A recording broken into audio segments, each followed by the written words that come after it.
व्याख्यान की इस कड़ी में आज हम लोग विजयनगर साम्राज्य की शासन व्यवस्था एवं जनजीवन पर चर्चा करेंगे। विजयनगर साम्राज्य उस क्रांतिकारी आंदोलन का परिणाम था जो दक्षिण में मुसलमानों को निकाल बाहर करने के लिए प्रारंभ हुआ था और उसी के तहत विजयनगर साम्राज्य के आरंभिक शासकों ने शासन व्यवस्था में कुशल शासन प्रणाली स्थापित करने का प्रयास किया था। सबसे पहले हम विजयनगर साम्राज्य की शासन व्यवस्था की बात करेंगे, क्योंकि विजयनगर साम्राज्य एक सैनिक एवं धार्मिक राज्य था, लेकिन सभी धर्मों को धार्मिक स्वतंत्रता थी। हिंदुओं के साथ साथ में मुसलमानों को भी उतने अधिकार प्राप्त थे। सेना में मुसलमानों की भर्ती की गई और उनकी इबादत के लिए मस्जिदों का भी निर्माण हुआ, लेकिन हिंदू परंपराओं को पुनः स्थापित करने का प्रयास किया गया। सभ्यता एवं संस्कृति का केंद्र विजयनगर साम्राज्य की राजधानी विजयनगर था। सबसे पहले हम केंद्रीय शासन व्यवस्था को लेते हैं। विजयनगर में निरंकुश राजतंत्रात्मक शासन व्यवस्था स्थापित की गई। संपूर्ण शक्तियां राजा में निहित होती थी। वही साम्राज्य का सर्वोच्च सैनिक, असैनिक तथा न्यायिक अधिकारी होता था। इतने सब अधिकार होने के बाद भी वास्तव में राजा पूर्ण रूपेण निरंकुश नहीं था, क्योंकि वह धर्मानुसार शासन करता था। राज्य एवं प्रजा हितों का सदैव विजयनगर साम्राज्य में ध्यान रखा गया। विजयनगर साम्राज्य में कृष्णदेव राय सबसे महान शासक माना जाता है। शासन को चलाने के लिए एक मंत्री परिषद होती थी, जिसमें प्रधानमंत्री, महासेनापति तथा मुख्य कोषाध्यक्ष प्रमुख सदस्य होते थे उसके। इनकी नियुक्ति राजा के द्वारा की जाती थी और राजा की इच्छा तक ये अपने पद पर बने रहते थे। मंत्रिपरिषद के सदस्य कुलीन परिवारों में से होते थे। पदाधिकारी रत्न भंडार का अध्यक्ष, व्यापार विभाग का अध्यक्ष, पुलिस अध्यक्ष, अशुशाला का अध्यक्ष आदि होते थे। राजा को परामर्श देने के लिए एक बड़ी समिति होती थी। इसमें सभी मंत्रियों के अतिरिक्त प्रांतों के राज्यपाल, पुरोहित, विद्वान एवं कवि सम्मिलित होते थे, जिनकी नियुक्ति राजा के द्वारा की जाती थी। प्रांतीय शासन अगर देखें उनका, तो हमें जानकारी मिलती है कि 6 प्रांतों में विजयनगर साम्राज्य विभाजित था, जबकि डोमिगोन्स पेज जो पुर्तगाली यात्री था वो कहता है कि 200 प्रांतों में विभक्त था। शायद उसके समझने का फेर था ये। प्रांत का जो अधिकारी होता था वो महामंडलेश्वर कहलाता था। वह राज परिवार का सदस्य होता था या फिर प्रभावशाली सामंत होता था। उसके पास में भी सैनिक, असैनिक तथा न्यायिक शक्तियां हाथ में होती थी। उसे आय व्यय का हिसाब केंद्र को देना होता था। राजा के द्वारा सहायता मांगने पर सैनिक सहायता भी दी जाती थी। इतना सब होने के बाद भी वह राजा का उस पर पूर्ण नियंत्रण होता था। स्थानीय शासन चलाने के लिए प्रांतों में जिले थे, जिन्हें वलनाडु कहा जाता था, और प्रशासन की सबसे छोटी इकाई थी वो ग्राम पंचायत थी। और उस ग्राम पंचायत में ग्राम सभा होती थी, और ग्राम सभा का जो प्रधान होता था उसको आयंगर कहा जाता था। आयंगर का कार्य होता था लेखक, तोला, चौकीदार, बेगार का चौधरी और अन्य पदाधिकारियों की सहायता से गांव का शासन चलाना, गांव के शासन की व्यवस्था करना। इन सबको वेतन जागीर के रूप में या कृषि की उपज के एक भाग के रूप में दिया जाता था। केंद्र सरकार की ओर से महानायकाचार्य नामक एक अधिकारी होता था, जो ग्रामों की शासन व्यवस्था पर निगरानी रखता था। वित्त व्यवस्था। विजयनगर साम्राज्य में राज्य की आय का मुख्य स्रोत भूमि कर था, जो उपज का 1/8वां भाग लिया जाता था। इसके अतिरिक्त चारागाह कर, विवाह कर, बहिःशुल्क तथा उद्योगों और दस्तकारी की वस्तुओं पर भी कर लिया जाता था। विजयनगर साम्राज्य में वेश्याओं से भी कर लिया जाता था।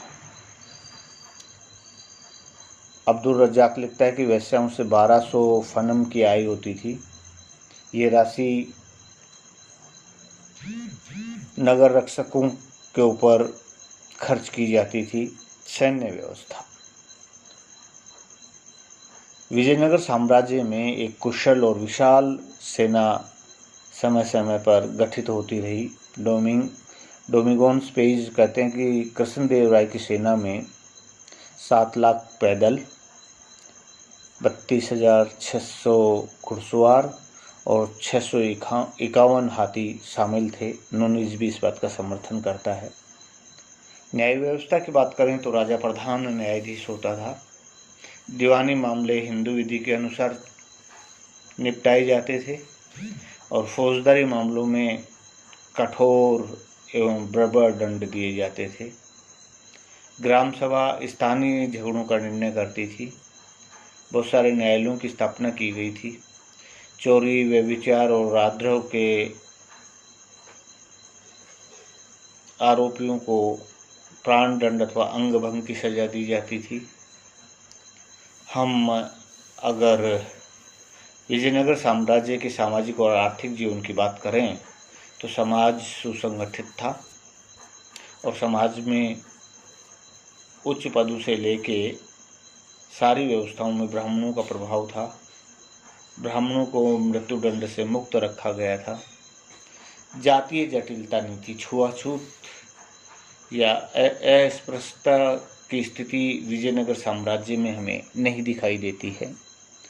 नारी का समाज में बहुत उच्च स्थान था। वे साम्राज्य के राजनीतिक, सामाजिक और आर्थिक जीवन में बराबर भागीदारी लेती थी। पुरुषों से ज़्यादा अधिकार उनके पास में थे। विभिन्न प्रकार के अस्त्र शस्त्रों के प्रयोग, कुश्ती, संगीत तथा ललित कलाओं की उनको शिक्षा दी जाती थी और इन कलाओं में पुरुषों से आगे थी, इसमें कोई दो राय नहीं है। नूनीज लिखता है यहाँ स्त्रियाँ हिसाब रखने का, कलरेकी का, अंगरक्षकों का, पहलवानी का, ज्योतिषी का और भविष्यवक्ता का काम करती थी, जो नारी की स्थिति को दर्शाते हैं। ब्राह्मणों के अतिरिक्त सभी जातियों के लोग जो है मांसाहारी थे। बाजार में नाना प्रकार के पशु पक्षियों को मांस के लिए बेचा जाता था। समाज में बहुत सारी कुप्रथाएं थी, जैसे धनी लोगों के द्वारा, उच्च लोगों के द्वारा बहु विवाह प्रथा, दहेज लेने की प्रथा समाज में बहुत बड़े स्तर पर प्रचलन में थी। सती प्रथा थी। बकरों और भैंसों की बलि चढ़ाई जाती थी। विजयनगर साम्राज्य में विलासिता को प्रोत्साहन मिला। जैसे जैसे आर्थिक दृष्टि से समाज उन्नत होता गया, वैसे वैसे विलासिता की स्थिति बढ़ती चली गई। समाज में वेश्यावृत्ति का धंधा मुखर रूप में था। आर्थिक स्थिति की अगर हम बात करें विजयनगर की, तो तत्कालीन विश्व के अत्यंत धनी और समृद्ध राज्यों में विजयनगर साम्राज्य की गिनती की जाती है। 15वीं और 16वीं शताब्दी में जो यात्री लोग भारत में आए, उन्होंने अपने यात्री वृत्तांतों में विजयनगर के वैभव और समृद्धि का विशुद्ध और बहुत ही सुखद वर्णन किया है। हम ईरानी राजदूत अब्दुल रज्जाक की बात करें, जो 1443-44 में विजयनगर की यात्रा जिसने की, वो लिखता है कि देश इतना अच्छा बसा हुआ है कि संक्षिप्त में उसका चित्र प्रस्तुत करना असंभव है। राजा के कोष गृह में अनेक गड्ढे खुदे हुए हैं, जिनमें पिघला हुआ सोना भर दिया गया है, जिसकी ठोस शिलाएं बन गई हैं। राज्य में निवास करने वाले सभी उच्च और निम्न जातियों के लोग, यहाँ तक कि बाजार के कारीगर भी कानों, कंठों, बाहों, कलाइयों तथा उंगलियों में जवाहरात तथा सोने के आभूषण पहनते हैं, जो तत्कालीन विजयनगर साम्राज्य के आर्थिक दृष्टि को दर्शाता है, संपन्नता को जो है वो दर्शाता है। डोमिगोन्स पेई पेज जो पुर्तगाली यात्री था वो लिखता है कि राजा के पास भारी कोष और अनेक सैनिक तथा हाथी हैं। इस नगर में प्रत्येक राष्ट्र और जाति के लोग मिलेंगे क्योंकि यहाँ व्यापार अधिक होता है और हीरे आदि बहुमूल्य पत्थर प्रचुर मात्रा में उपलब्ध हैं। संसार में सबसे अधिक संपन्न नगर है। यहाँ चावल, गेहूँ आदि अनाज के भंडार भरे हुए हैं। दोनों यात्री विजयनगर की यात्रा करने के पश्चात अपने संस्मरण में इस प्रकार का उद्धरण प्रस्तुत करते हैं। एक अन्य यात्री बारा बोस भी, जो 1516 में भारत आया, विजयनगर की समृद्धि की भूरी भूरी प्रशंसा करता है अपने यात्रा वृत्तांत में। विजयनगर साम्राज्य में कृषि को प्रोत्साहन दिया गया और आमदनी बढ़ाने के लिए सिंचाई की सुचारू व्यवस्था की गई। उद्योग धंधे उन्नत थे अपने आप में और उस समय वस्त्र, धातु और इतर उद्योग सबसे महत्वपूर्ण थे और इन उद्योगों पर नियंत्रण करने के लिए अनेक संघों का गठन किया गया था जो नियंत्रण रखते थे इन पे। आंतरिक और बाह्य व्यापार उन्नत अवस्था में था उस समय।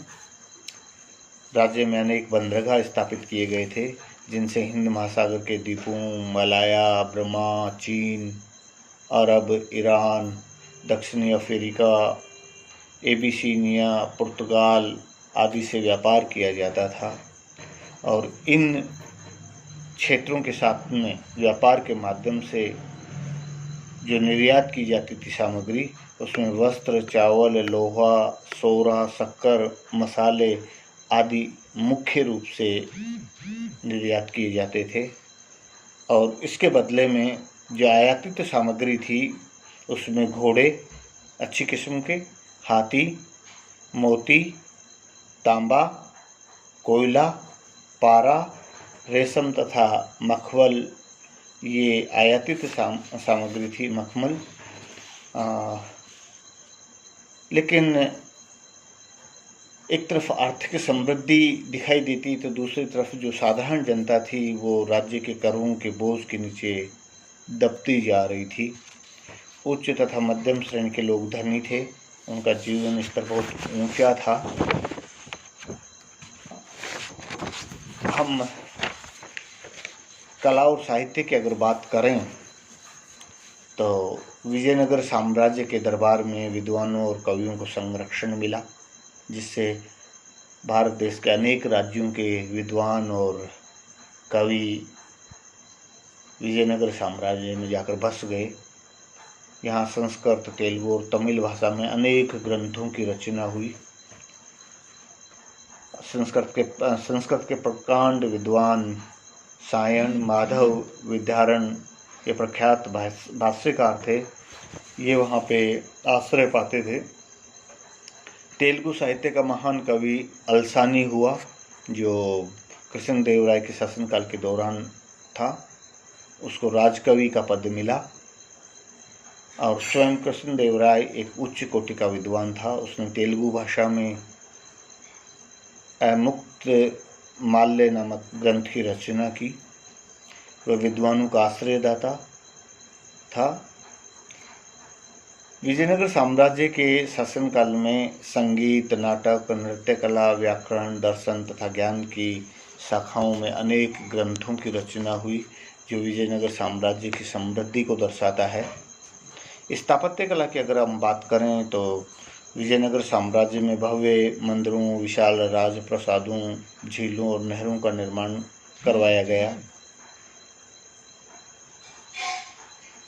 विजयनगर राजधानी में हजारा मंदिर, जिसको हजार राम मंदिर भी कहा जाता है, 1000 स्तंभों वाला मंदिर है, कृष्णदेवराय के शासनकाल में निर्मित हुआ।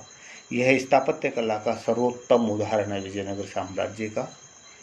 विठल स्वामी का मंदिर भी स्थापत्य कला का उत्कृष्ट नमूना है। एक कृष्णदेवराय के समय विजयनगर में मंडप और गोपुरम नगर को सुंदर बनाने के लिए, दिखाने के लिए निर्मित किए गए। उसके द्वारा एक नागलपुर नगर की स्थापना की गई। विजयनगर साम्राज्य में चित्रकला, संगीत कला तथा नाट्य कला को पर्याप्त संरक्षण मिला, जो आगे हम देखते हैं कि कला और साहित्य के विकास का चरमोत्कर्ष काल हमें विजयनगर साम्राज्य में दिखाई देता है।